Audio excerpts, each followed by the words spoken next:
श्री कृष्ण कहते हैं, अच्छा कर्म करिए और भूल जाइए, समय आने पर वह फल जरूर देंगे। कोई भी रिश्ता अपनी मर्जी से नहीं जुड़ता, क्योंकि कब, कहाँ और किससे मिलना है यह ऊपर वाले ने तय कर रखा है। एक दिन शिकायत आपको वक्त से नहीं बल्कि खुद से होगी कि खूबसूरत जिंदगी आपके सामने थी और आप दुनियादारी में उलझे रहे। एक बार माफ करके अच्छे बन जाओ, पर दोबारा उस इंसान पर भरोसा करके बेवकूफ मत बनना। अपने तो वो होते हैं जिन्हें आपके दर्द का एहसास हो, वरना हालचाल तो रोड पर आते जाते लोग भी पूछ लिया करते हैं। मेहनत का फल और समस्या का हल देरी से सही पर जरूर मिलता है। जब आप दूसरों का अच्छा चाहते हैं तो वही चीज आपके जीवन में वापस आती है। यही प्रकृति का नियम है। टूटी हुई चीज सबसे ज्यादा तकलीफ देती है, जैसे भरोसा। अगर उम्मीद से इच्छा पूरी नहीं होती तो क्रोध बढ़ता है, और पूरी हो जाती है तो लोभ बढ़ता है।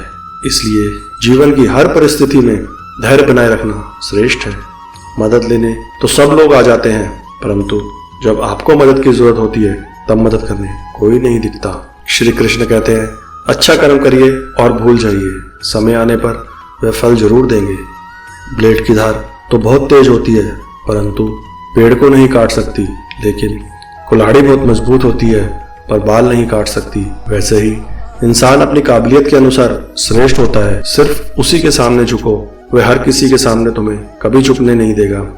अच्छे लोगों की संगत में रहो, क्योंकि सुनार का कचरा बादाम से भी महंगा होता है। श्री कृष्ण कहते हैं, जो आपकी सही बातों का भी गलत मतलब निकालते हैं, उनको सफाई देने में अपना वक्त बर्बाद मत करो।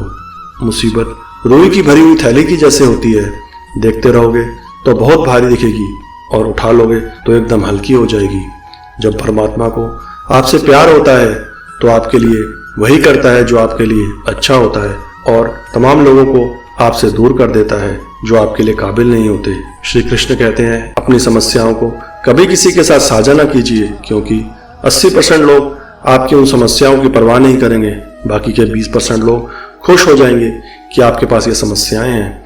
अगर कोई आपकी कीमत ना समझ सके तो निराश मत होना, क्योंकि कबाड़ के व्यापारी को हीरे की परख नहीं होती।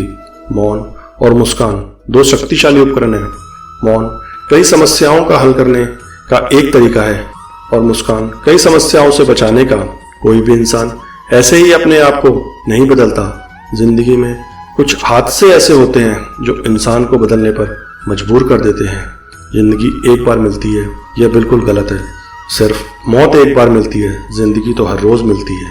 श्री कृष्ण कहते हैं, करने दो जो आपकी बुराई करते हैं। ऐसी छोटी छोटी बातें तो सिर्फ छोटे लोग ही करते हैं। सिर्फ धोखा देने ही धोखा नहीं होता, लेकिन किसी के साथ अपनेपन का नाटक करना भी बहुत धोखा होता है।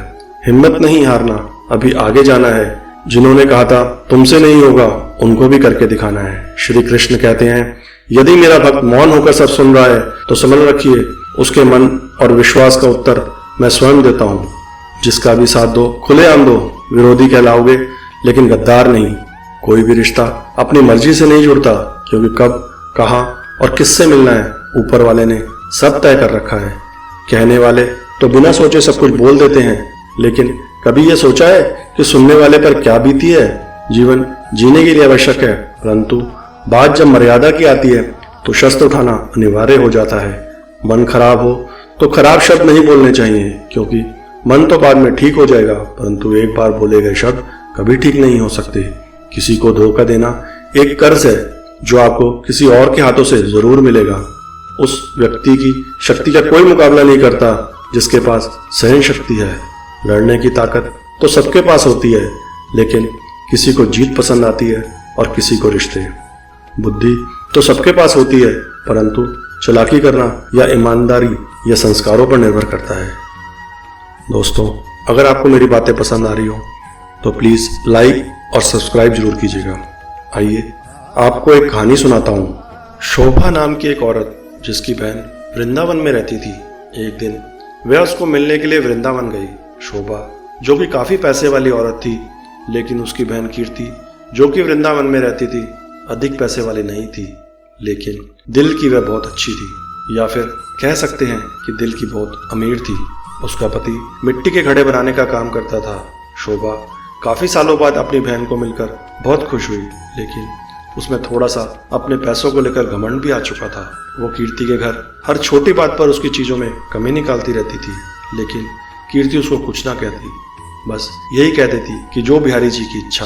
लेकिन शोभा प्रत्येक बात में उसको नीचा दिखाने का प्रयास करती रहती। कीर्ति ने अपनी ओर से अपनी बहन की आवभगत में कोई कमी ना छोड़ी। उसने अपनी बहन का पूरा ख्याल रखा। उसने उसको वृंदावन के सारे मंदिरों के दर्शन करवाए और उनकी महिमा के बारे में बताया। शोभा यह दर्शन करके खुश तो हुई, उसने महिमा भी सुनी, लेकिन उसका इन चीजों में इतना ध्यान नहीं था। बस दर्शन करके वापस आ गई। उसको वृंदावन में रहते हुए काफी दिन हो गए थे। एक दिन वह अपनी बहन से बोली कि कीर्ति, अब बहुत दिन हो गए हैं तेरे घर रहते हुए, अब मुझे अपने घर जाना चाहिए। कीर्ति थोड़ी सी उदास हो गई और बोली, बहन कुछ दिन और रुक जाओ। शोभा बोली, नहीं, काफी दिन हो गए मुझे आए हुए। घर में मेरा पति और मेरे बच्चे अकेले हैं, उनको सास के सहारे छोड़कर आई हूँ। अब मैं फिर कभी आऊंगी। जब शोभा वापस जाने लगी तो कीर्ति, जो कि शोभा की बड़ी बहन थी, उसने अपनी छोटी बहन को उपहार स्वरूप मिट्टी का घड़ा दिया। घड़े को देखकर शोभा हैरान सी हो गई और मन ही मन सोचने लगी, क्या कोई उपहार में भी घड़ा देता है? लेकिन कीर्ति के बार बार आग्रह करने पर उसने अनमने से घड़ा ले लिया। जब शोभा जाने लगी तो कीर्ति की आंखों में आंसू थे, लेकिन शोभा उसे नजर चुराती हुई जल्दी जल्दी वहां से चली गई। सारे रास्ते शोभा यही सोचती रही कि मैं घर जाकर अपनी सास और पति को क्या बताऊंगी कि मेरी बड़ी बहन ने मुझे घड़ा उपहार के रूप में दिया है। उसको इस बात से बहुत लज्जा आ रही थी। उसने सोचा कि मैं घर में जाकर झूठ बोल दूंगी कि घड़ा मैं खरीद कर लाई हूँ, मुझे तो मेरी बहन ने काफी कुछ दिया है। इसी तरह सोचती सोचती वह घर पहुंच गई और उसने घर जाकर घड़ा अपनी रसोई के ऊपर रख दिया। उसको मन में बहुत ही गुस्सा आ रहा था कि मेरी बहन क्या इस लायक भी नहीं थी कि छोटी बहन को कुछ पैसे उपहार दे सके। बस घड़ा सा पकड़ा दिया। अब उसको अपने घर आए काफी दिन हो गए, गर्मियों के दिन थे। तभी उसके गांव में पानी की बहुत कठिनाइयां आने लगी। कुएं में, नदियों में पानी सूख गया। उसके गांव में लोग दूर दूर से पानी भरकर लाते थे। पैसे होने के बावजूद भी शोभा को पानी के लिए बहुत कठिनाई हो रही थी। एक दिन शोभा बहुत दूर जाकर उसमें पानी भर रही थी। वहां पर और भी औरतें पानी भरने के लिए आई हुई थी, तो जल्दी पानी भरने की होड़ में धक्का मुक्की में शोभा का घड़ा टूट गया। शोभा दूसरी औरतों पर चिल्लाने लगी, यह आपने क्या किया?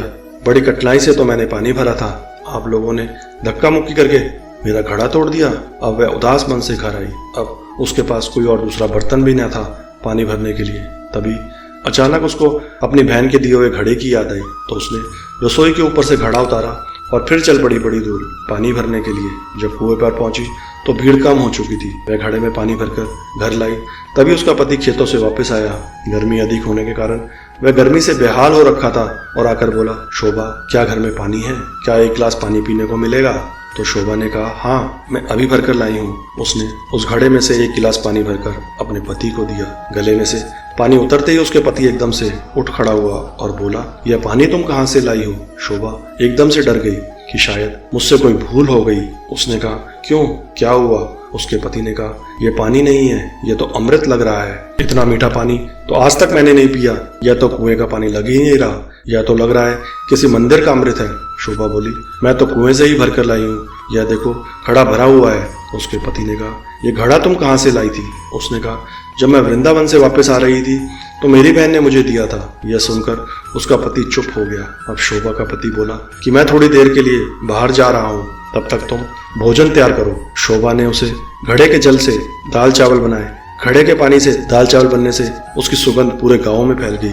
गांव के सब लोग सोचने लगे कि आज गांव में कहाँ उत्सव है जो इतनी अच्छी खाने की सुगंध आ रही है। सब लोग एक एक करके उस सुगंध को सूंघते हुए शोभा के घर तक आ पहुंचे। साथ में उसका पति भी था। शोभा के पति ने आकर पूछा कि आज तुमने खाने में क्या बनाया है? शोभा ने कहा, मैंने तो दाल चावल ही बनाए हैं। सब लोग हैरान हो गए कि दाल चावल की इतनी अच्छी सुगंध। सब लोग शोभा का मुंह देखने लगे कि आज तो हम भी तेरे घर से दाल चावल खाकर जाएंगे। उसने किसी को मना नहीं किया और थोड़ी थोड़ी दाल चावल सबको दिए। दाल चावल खाकर सब लोग उसके कहने लगे, ये दाल चावल नहीं, ऐसा लग रहा है कि हम लोग अमृत चख रहे हैं। शोभा के पति ने कहा, तुम आज दाल चावल कैसे बनाए? उसने कहा कि मैंने तो ये घड़े के जल से ही दाल चावल बनाए हैं। और शोभा का पति बोला, तेरी बहन ने तो बहुत अच्छा उपहार दिया है। अगले दिन जब शोभा घड़ा भरने के लिए जाने लगी तो उसने देखा घड़ा तो पहले से ही भरा हुआ है। उसका जल वैसे का वैसा है जितना वो कल लाई थी। उसने उसमें से खाना भी बनाया था, जल भी पिया था, लेकिन घड़ा फिर भी भरा का भरा था। शोभा एकदम से हैरान हो गई, ये कैसे हो गया। तभी अचानक से उस दिन उसकी बहन कीर्ति उसको मिलने के लिए उसके घर पर आई तो शोभा अपनी बहन को देखकर बहुत खुश हुई, उससे गले मिली और उसको पानी पिलाया। शोभा ने अपनी बहन को कहा, दीदी यह जो तूने मुझे घड़ा दिया है ये तो बहुत ही चमत्कारी घड़ा है। मैंने तो तुच्छ समझकर रसोई के ऊपर रख दिया था, लेकिन कल जब मैं इसमें जल भरा हुआ था तब से जल भरा हुआ है। इसका जल इतना मीठा है और इसके जल में मैंने दाल चावल बनाए जो भी अमृत के समान बने थे। उसकी बहन बोली, अरे ओ मेरी भोली बहन, क्या तू नहीं जानती कि यह घड़ा ब्रिज की रज यानी वृंदावन की माटी से बना है, जिस पर साक्षात किशोरी जी और ठाकुर जी नंगे पांव चलते थे। उसी रज से यह घड़ा बना है। यह घड़ा नहीं, साक्षात किशोरी जी और ठाकुर जी के चरण तुम्हारे घर पड़े हैं। किशोरी जी और ठाकुर जी का स्वरूप तुम्हारे घर आया है। यह सुनकर उसकी बहन अपने आप को कोसती हुई और लज्जित हुई अपनी बहन के कदमों में गिर पड़ी और बोली, मुझे क्षमा कर दो जो मैं वृंदावन की रज की महिमा को ना जान सकी, जिसकी माटी में इतनी शक्ति है बाकी बिहारी में कितनी शक्ति होगी। मैं अज्ञानी मूर्ख ना जान सकी, मुझे ब्रिज रज की महिमा और उसकी महत्ता का ज्ञान नहीं था, मुझे क्षमा कर दो। उसकी बहन ने उसको उठाकर गले लगाती हुई बोली कि बहन, किशोरी जी और ठाकुर जी बहुत ही करुणावतार हैं। तुम्हारे ऊपर उनकी कृपा थी जो इस घड़े के रूप में, इस रज के रूप में तुम्हारे घर पधारे। शोभा बोली, बहन तुम्हारे ही कारण मैं धन्य हो उठी हूँ, तुम्हारा लाख लाख धन्यवाद। यह कहकर दोनों बहनें आंखों में आंसू भरकर एक दूसरे के गले लगकर रोने लगी।